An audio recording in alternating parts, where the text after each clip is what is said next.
میں جتنی الیکٹرسٹی پیدا کرتی ہوں اس کا زیادہ تر حصہ فاسل فیول سے آتا ہے۔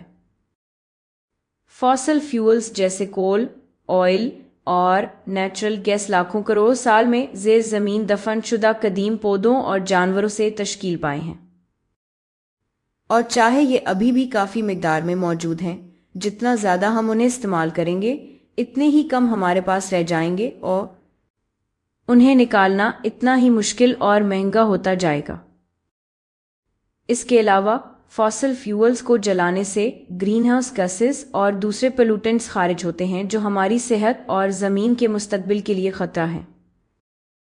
ہمیں ایسی متبادل توانائی کے ذرائع چاہیے جو ختم نہ ہوں اور ماحول پر کم اثر ڈالیں۔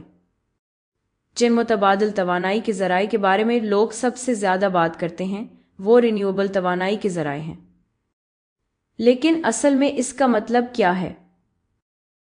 رینیوبل وہ توانائی کے ذرائع ہے جو اتنی وافر مقدار میں ہے کہ انسانوں کے لیے یہ تقریباً لامحدود سمجھی جا سکتی ہے، تو چاہے ہم اسے جتنا بھی استعمال کریں ہمیشہ اور بھی دستیاب رہے گی۔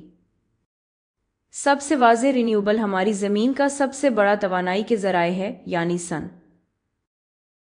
سن پچھلے 4 ارب سال سے لائٹ اور ہیٹ دے رہا ہے اور امید ہے کہ اربوں سال تک اور بھی روشن رہے گا۔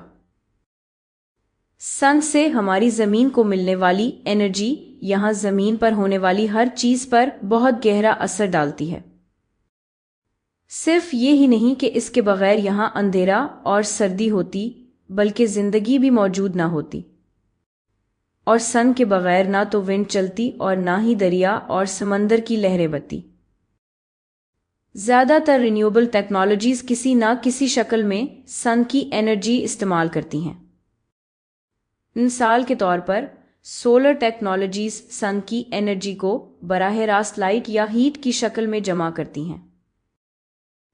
دوسری ٹیکنالوجیز جیسے وائنڈ، ہائیڈرو الیکٹرک اور بایوماس سن کی انرجی کو اس وقت استعمال کرتی ہیں جب وہ کینیٹک انرجی میں بدل جاتی ہے، جیسے ہوا اور پانی کے بہاؤ میں یا پودوں میں محفوظ کیمیکل انرجی کی صورت میں۔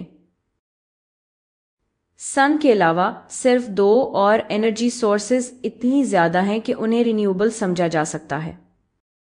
جیوتھرمل انرجی یعنی زمین کے اندرونی حصے سے آنے والی قدرتی ہیٹ، اور ٹائیڈل انرجی یعنی چاند کی کشش شکل سے سمندر کی لہریں اوپر نیچے ہوتی ہیں۔ یہ دونوں ایسی انرجی سورسز ہیں جو مسلسل انرجی دے سکتی ہیں چاہے ہم جتنا بھی استعمال کریں۔ اس وقت سولر اور ونڈ پاور سب سے پرومسنگ نظر آتی ہیں رینیوبل انرجی سورسز، لیکن سائنٹسٹس اور انجینئرز کوشش کر رہے ہیں کہ ان سب لامحدود انرجی سپلائیز کو استعمال میں لایا جائے تاکہ فاسل فیولز پر ہمارا انحصار کم ہو اور ایک صاف، زیادہ سسٹینیبل مستقبل بنایا جا سکے۔